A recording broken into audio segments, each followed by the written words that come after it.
The year was 1977. I was a sophomore in a brand new high school. I'd always grown up with one group of friends, but for this particular year, my family had moved and I was in a new high school. I was 15 years old and I was on the football team.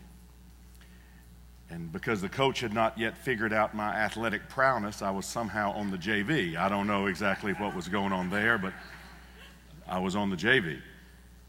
And it was one of those practices. I don't know if you've ever had a practice like this. If those of you who played sports, you'll know what I'm talking about. Or maybe for those who didn't, you'll remember this as far as how maybe at work where just on a particular day, everything goes wrong. You know what I'm talking about? Everything goes wrong. That was this practice. Everything I did, I normally was a kind of a cerebral player. I kind of did what I was supposed to do when I was supposed to do it. But this particular practice, this young 15-year-old in a new high school, kind of intimidated because they're upperclassmen that I don't know, and they're older, and they're bigger, and they're stronger. This particular day, this particular practice, I'm screwing up. I'm screwing up. I'm jumping off sides. It happened so many times, the coach decided to make me an example. And so suddenly the whole team is being punished because of Waters. Waters jumps off sides again. Get on the line. You're going to run. And the whole team is beginning to suffer because of me. Weird day. I remember it vividly. I remember it. One of the older guys on the team, he was a senior. He was a big offensive lineman. On one particular time when I had screwed up and the coach said, get on the line, everybody, we're going to run because Waters can't get his act together. This big offensive lineman got real close to me and he said, listen, punk, you need to get your act together. I don't think he said act. He said something like act. He said, I need to get something together. I wasn't exactly sure what he said, but it was bad. And then I said, forget you, or something like that. I don't remember exactly. It was something like that. And suddenly he was in my face and he said, after practice, I'll kill you. And so it's like, okay. So anyway, we kept on practicing. Well, at the end of practice, the coach released everybody off the field, the JV and the varsity, and left me because I still had to do some extra running because I had screwed up so badly at practice. This is all totally true. This never had happened to me like this before, but I stayed after, did my little running after practice, and then I was walking back to the locker room at the end of the practice, and when I walked into the school, I realized nobody had left. I'd been on the field 20 minutes longer than anybody else. Nobody had left. There was a buzz in the hall. It was as if everybody knew something was happening, and I thought, this is not good. Billy Gaines may remember this. Billy Gaines may remember this. So anyway, in our locker room, there were 3 large cages. This was at Jonesboro High School. There were 3 large cages where the football team had their equipment, their individual lockers, and then during the daytime when regular classmates were in the locker getting ready for PE, these cages were locked, and so they couldn't get into where the football players' stuff was. So anyway, I walked into this middle cage where there's about 20 lockers, and I realized everybody suddenly is pressing in, and everybody's standing outside looking through the cage at me. And I'm doing the locker, and I'm getting ready to take my equipment off. I take my shoulder pads off, and in walked the guy who had challenged me on the field. And when he got into the cage, the team shut the cage and they locked the cage. And I am standing in front of people that I don't really know very well, and I'm standing in front of somebody much bigger, much stronger. And I never was a big fighter. I didn't know who's this Ronda Rousey or whatever. I didn't know jiu-jitsu. I wish I had known jiu-jitsu. I didn't know anything except this guy was standing in front of me and he wanted to fight me. And so I said, hey, I didn't mean to say that, spouted off, my bad. And he said, you're right. And he hit me in my ear. And I remember thinking, that hurt. And then we began to fight back and forth. I don't remember exactly what transpired. As fights go, it was probably uneventful. I don't think that he killed me. I didn't kill him. But I know that I can see the people's faces looking through the cage, and I can hear them cheering for him. His nickname had the initials JD, and so they were saying, JD, JD. And we fought, and then we finally stood back from each other, and he said a few things, and I said a few things, and that was it. And something like that had never happened to me before. Now, I know people have had much worse situations than that. I know that's not a big deal, but to me, at 15, that was different. I got dressed, and I went out, and my mom was there. I was only 15, so my mom was picking me up from practice, and so I get in the back seat of the car, and she's talking about why I need to be on time and why was I late, and she's been waiting, and she's got to get home and make supper, and she's worked a really hard day, and she's in mom mode, and I get that, and I'm sitting in the back seat, and she can't see me, and I began to cry.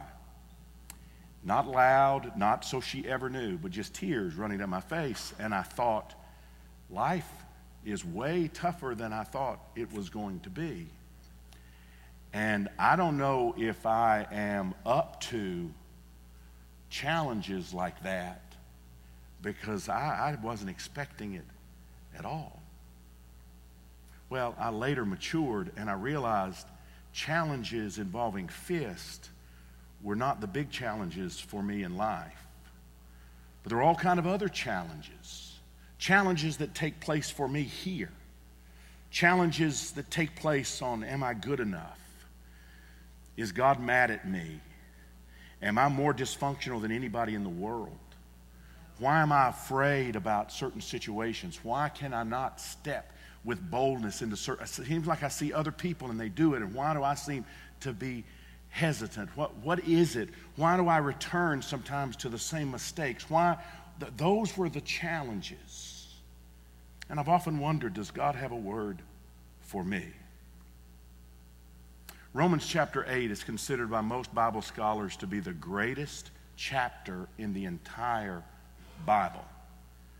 And it speaks to you and to me who maybe question when we have challenges, when things come against us, primarily here. Can we overcome it? Do we have the ability to be a conqueror? Do we have the ability to stand when everything inside us makes us feel like we should fall? Romans 8:37 is kind of the verse we are using for this series. It's a great verse. Would you read it with me in full voice, please?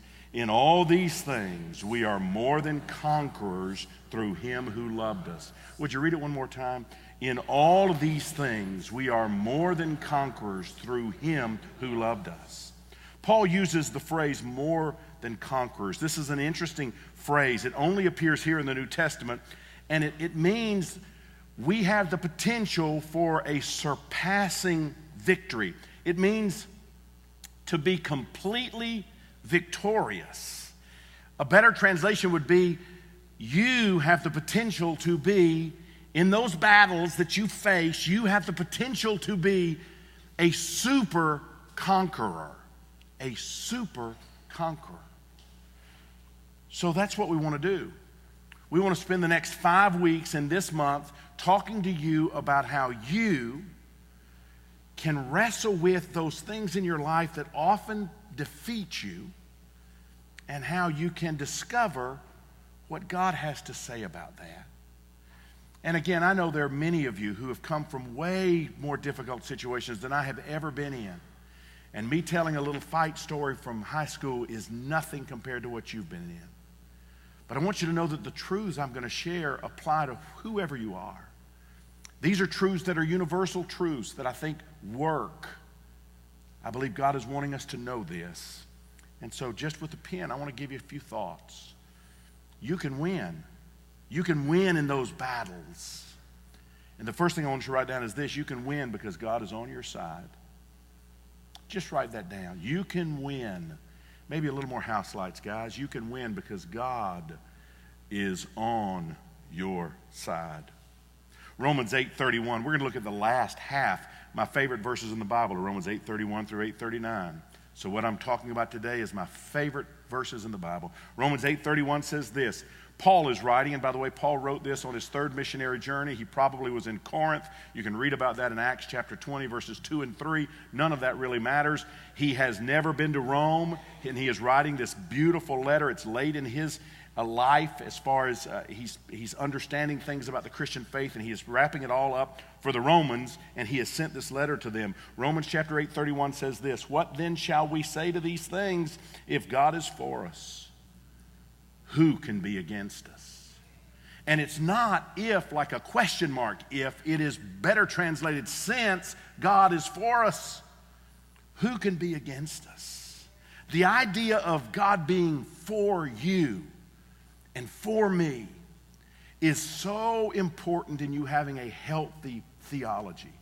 So many of us grew up with this idea that God is mad, he's ticked off, he's angry, we've not jumped through the hoops properly, we've not given enough money or been to church enough times or done enough good things. There's something wrong, God is ticked, and we're the reason. And that causes all kinds of trouble. It's important to know that God is for you. He's for you. He is wanting you to get that today. When you have to go into a tough meeting this week and you're worried about it, you think, what's going to happen? I want you to think, God is for me. Maybe you have to have that tough talk with a kid, one of your children, and you're saying, oh God, I could screw this up so badly. I want to do this well. He's a teenager, she's a teenager. I want to make sure I say the right things. I want to say it with the right heart. And you're just kind of worried. I want you to just whisper to yourself, God is for me. God is for me. He's with me on this. He's with me on this. If you face a terrible, tempting temptation that maybe has caused you to fall again and again and again, and you know, if I fall, I'm going to hate myself in the morning, I want you to know God is for you. God isn't mad at you. God loves you.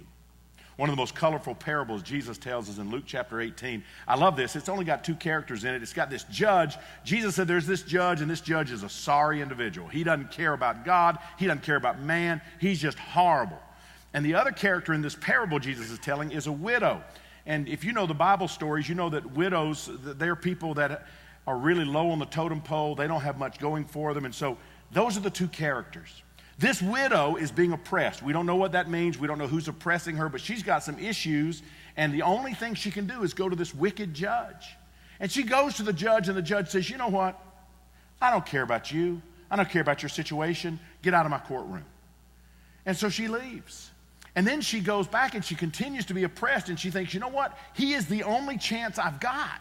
And so she decides on a new strategy called pester. I'm going to pester the judge. And so she doesn't have anything to lose. She just goes back every day and she says, Judge, this is the situation. They're oppressing me. And the judge says, get out of my courtroom. She goes home. The next day she comes back and says, Judge, I got to talk to you. They're pestering me. This is bad. I'm an oppressed widow. You're supposed to help me. Finally, after days and days and days, the judge said, I give up. And he gives orders that she should be helped. And so some people stop there and they think, okay, that must be a story about what God is like. If you pester him enough, then maybe just to get you off of his back, he'll say, okay, fine, whatever you need. But Jesus said that's not what the story's about. The story is about if this woman was able to do that to a corrupt, no good, mean, dysfunctional, horrible judge, and he gave her what she needed, how much more is the God who wants us to call him Daddy, Father, Abba? How much more is he waiting to help you? How much more is he wanting to be there for you? How much more do you need to know he is for you? It's a big deal, very big deal. I wish all of us could fix this on our little phone where we could get a text message from time to time when we really are struggling and we think we're all alone and we think God is a million miles away. I wish we could get a little text on our phone that would say your name in it and then say, your name, I've got your back, and it would be from God. Just a little text that would say, I've got your back, Ray. I've got your back. I've got your back. Second thing I want you to know is this. In life, you face all kinds of difficulties. We all do. The second thing I want you to know is you can win because God provides for you. God provides for you. Again, continuing to read the scriptures in Romans 8:32, Paul writes and says, he who did not spare his own son but gave him up for us all, how will he not also with him graciously give us all things? Paul is saying, you worry about so many things. Do you not realize God gave the world Jesus, if God was willing to give the world Jesus and show us what it's like to live like Jesus lived, if God was willing to do that, do you not know that he and Jesus are willing to give us everything in this life that we need? Everything that we need. Write this somewhere on your outline. God will always provide. God will always provide. It just might look different than what you had in mind, but he will always provide. It just might look different than what you had in mind. I love this. I asked for strength, and God gave me difficulties to make me strong. I asked for wisdom, and God gave me problems to solve. I asked for prosperity, and God gave me a brain and energy to work. I asked for courage, and God gave me danger to overcome. I asked for love, and God gave me troubled people to help. I asked for favors, and God gave me opportunities. I received nothing I wanted, but I received everything I needed. And at 53 years old, I'm discovering that is true. All of those things I thought I needed were not what I needed. God has given me everything. Everything that matters, God has given it to me. God is not holding back from you. You need to make sure you're in the game. You need to make sure that people who want to just pray and sit in the easy chair, that's not what it's about. It's about getting into life, getting up in the morning, looking for people to help, looking for people to share with, looking for people to walk this road with. How is God giving you a passion to live this life? Those are things that we do. And along the way, we discover God has provided all for us. All for us. Interesting story to me. I've been familiar with this for a long time, but I just went back and I got a book. And it's an old book, and I've been reading it. It's written by Russell Conwell. It's called Acres of Diamonds. Russell Conwell was the founder of Temple University in Philadelphia. He went all over the world with this speech called Acres of Diamonds. It's public domain, so if you want to get it, you can get it. It's interesting to read. Here's the essence of the book. There's this guy, a Persian guy that's from Iran, named Ali Hafid. He owned a very large farm with orchards and grain fields and gardens, and he was a very contented man. He had everything you think your man could want. But one day, a visitor came from the east, and he was telling the farmer all about diamonds and how wealthy he could be if he could only find these diamonds. So Ali Hafid went to bed that night, and instead of being a contented man, which he had been his whole life, instead of being a contented man, he became a very poor man in his mind. He was discontented. He didn't have these rich diamonds the man was talking about. So what he did is he sold his farm, and he went out to search the world for diamonds. He traveled the world over. He finally became poor, broke, defeated. He committed suicide. Tragic. And one day the man who purchased Ali Hafid's farm led his camel to the garden to drink. And as his camel put his nose into the brook, the man saw a flash of light from the sands of the stream, and he pulled out a stone that reflected the hues of the rainbow. The man had discovered the diamond mine called Golconda, which you can read about. It's an Indian mine called Golconda, the most magnificent diamond mine in the world. Here, Ali Hafid had left his land to pursue diamonds when he actually lived on acres of diamonds. And as the president of Temple University, the founder of Temple University, would go and tell the story, he would say, "You have diamonds all around you. You just aren't seeing them. Opportunities all around you. You're just not making the best of them. You're not doing the things that you can do right now. God provides for each of us." Number 3, write this down. You can win because God isn't angry with you. You can win because God isn't angry with you. Romans 8:33 and 34, Paul writes, "Who shall bring any charge against God's elect? It is God who justifies, or who is the judge." So he's saying, who's going to charge anything against us? We're followers of God. He's the judge. Who is to condemn? Christ Jesus is the one who died. More than that, he was raised. He's at the right hand of God, and he's interceding for us. I like the way the Message says this. The Message says, "And who would dare tangle with God by messing with one of God's chosen?" That's you. That's me. Who would dare even to point a finger? The one who died for us, who was raised to life for us, is in the presence of God at this very moment sticking up for us. Do you think anyone is going to be able to drive a wedge between us and Christ's love for us? There's no way. It's weird to me. I get the fact that way back in primitive civilizations, people believed God was mad at them. And so if their crop didn't grow like they thought it should, they would try to give God more stuff to make him happy. They would sacrifice more to him to try to make him happy. Or they would give their child to God. Sometimes ancient civilizations, they would sacrifice their own children. But you would think we have moved beyond that. But the reality is, so many people, from all the studies that I read, still think God is angry. Here's what happens. There'll be a natural tragedy. Something like a tsunami, hurricane. And you'll get usually preachers who will get on TV and say it's God's punishment. Have y'all heard that? It's God's punishment, that God was mad because of something, and so God decided to punish this place. This happened both after Hurricane Katrina hit New Orleans in August of 2005 and in March 2011 when an earthquake and a tsunami devastated the shore and inland cities of Japan. You remember that. More than 15,000 people were killed in Japan. So get this, 15,000 people killed. There was the nuclear crisis at a Fukushima Daiichi. You remember that? And they were worried because of the nuclear crisis. But the mayor of Tokyo, he said, I think the disaster, the word is tembatsu in Japanese, which means divine punishment. I think this divine punishment, that's what's happened, that the gods are punishing us. Ray Nagin, who was the mayor of New Orleans, he said, surely God is mad at America. God isn't mad. God isn't mad. He's not mad at you. He's not mad at America. He's not mad.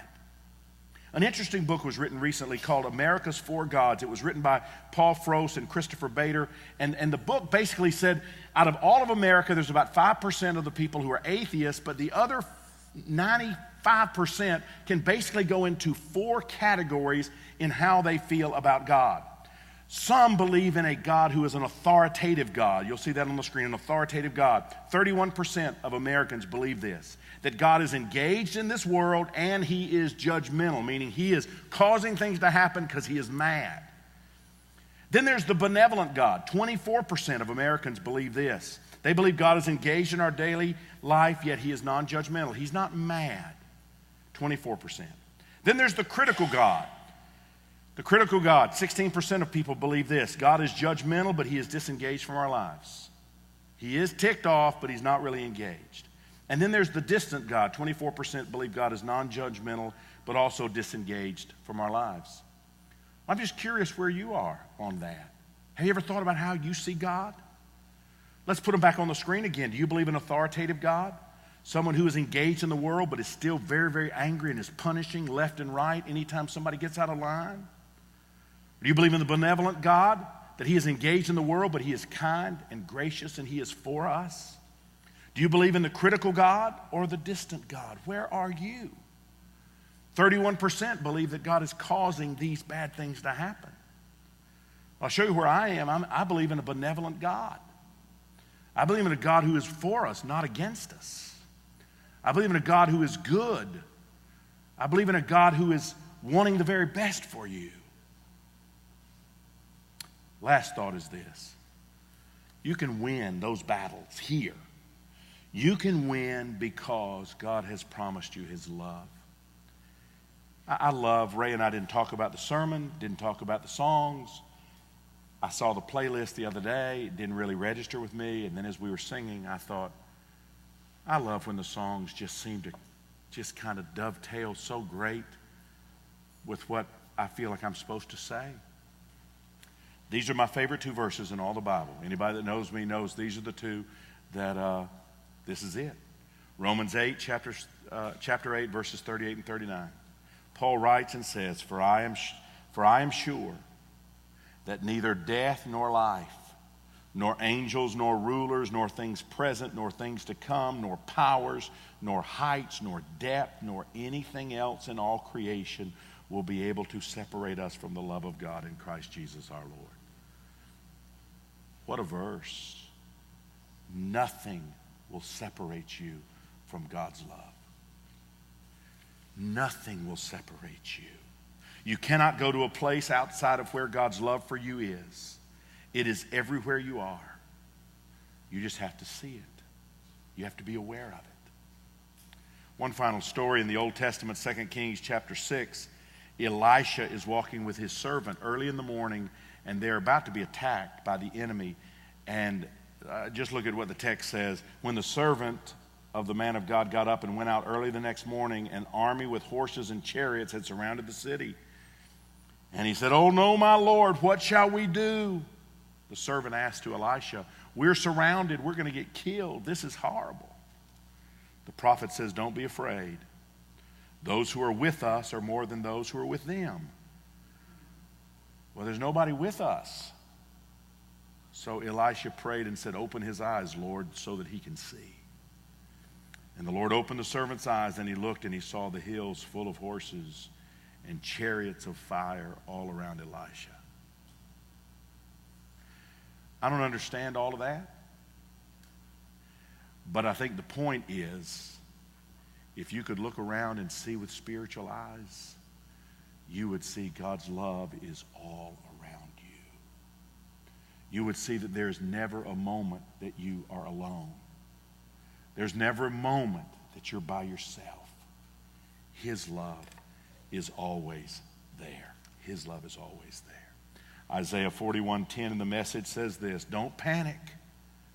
I am with you. There's no need to fear, for I am your God. I'll give you strength. I'll help you. I'll hold you steady. I will keep a firm grip on you." Success isn't guaranteed, but God's presence is. Yesterday, I did a funeral for a family I didn't know. 29-year-old young man left his family and was working in Pennsylvania. And he went to have his wisdom teeth removed. And when his wisdom teeth were removed, infection set in. And I think when you're away from your mom, sometimes you're 29, you don't know how much you're supposed to go back to the doctor. You just kind of treat it yourself. And a week passed, and he wasn't getting better. And then somehow it turned septic, and he died. He was 29. So yesterday I went to Beaufort, Georgia, and I stood in front of a family that was grieving, shocked, couldn't believe that their son was dead. And I thought about this. What's going to get them through? Are there words I can say? Only God's love. Only the realization that He will walk with them through this pain. You won't be able to bring their son back, but God will walk with them through the hardship. He loves them. He'll never leave them. And He'll never leave you. Would you bow your heads, please? Father in heaven, thank you for this day. Thank you for allowing us to spend this time. Thank you for just this beginning to this series that I'm so excited about what does it mean to be a conqueror in this world? What does it mean to be able to defeat the things that bring us down so often? What does it mean? Lord, I thank you for every person who's here, for the way they've listened and for the way you've spoken to our heart. And I pray this in the name of Christ. Amen.